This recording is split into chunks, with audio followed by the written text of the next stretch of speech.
Saudi আরবের মক্কা ও মদিনায় আসন্ন পবিত্র রমজান মাসে স্বাভাবিকের চেয়ে কম বৃষ্টিপাত হতে পারে এবং তাপমাত্রা কিছুটা বেশি থাকতে পারে। দেশটির আবহাওয়া বিভাগ এনসিএম এর তথ্য অনুযায়ী পবিত্র রমজান মাসে মক্কা ও মদিনা উভয় নগরীতেই প্রত্যাশিত বৃষ্টিপাতের পরিমাণ মৌসুমি গড়ের চেয়ে কম হতে পারে। সাধারণত এ সময়ে মক্কার মাসিক গড় বৃষ্টিপাত 4.2 মিলিমিটার এবং মদিনায় 4.3 মিলিমিটার হয়ে থাকে। তবে পূর্বাভাসে বলা হয়েছে, রমজানে যদি কোনো বৃষ্টিপাত হয় তবে তা হালকা ধরনের হওয়ার সম্ভাবনাই বেশি। অন্যদিকে তাপমাত্রার পারদ স্বাভাবিকের চেয়ে উপরের দিকেই থাকার ইঙ্গিত দিয়েছে এনসিএম। মক্কায় তাপমাত্রা গড়ের চেয়ে সর্বোচ্চ 1 ডিগ্রি সেলসিয়াস এবং মদিনায় 1.2 ডিগ্রি সেলসিয়াস পর্যন্ত বাড়তে পারে।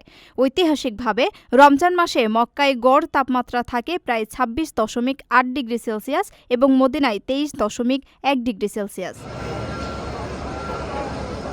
এনসিএম জানিয়েছে, পবিত্র রমজান মাসে 2 পবিত্র মসজিদে আগত দর্শনার্থীদের সেবা প্রদানকারী সংস্থাগুলো যাতে আগাম প্রস্তুতি ও কর্মপরিকল্পনা ঠিক করতে পারে সেই লক্ষ্যেই এই মৌসুমি পূর্বাভাস দেওয়া হয়েছে। এছাড়া আবহাওয়ার সর্বশেষ পরিস্থিতি জানতে সবাইকে এনসিএম এর অফিসিয়াল চ্যানেলগুলো অনুসরণ করার আহ্বান জানানো হয়েছে। প্রবাসীদের জন্য নির্মাণ হচ্ছে দেশের প্রথম স্মার্ট সিটি, যেখানে থাকছে স্কুল, মসজিদ, হাসপাতাল, সুইমিং পুল, হেলিপ্যাড, পাঠাগার, জিম, সুপারমার্কেট, শিশু পার্ক সহ সকল নাগরিক সুবিধা। মাত্র 30 লাখ টাকা বিনিয়োগে মিলছে আকর্ষণীয় ফ্ল্যাট। প্লাটিনাম ইনভেস্টরদের জন্য ঢাকা বিমানবন্দরে ভিআইপি প্রোটোকল সুবিধা।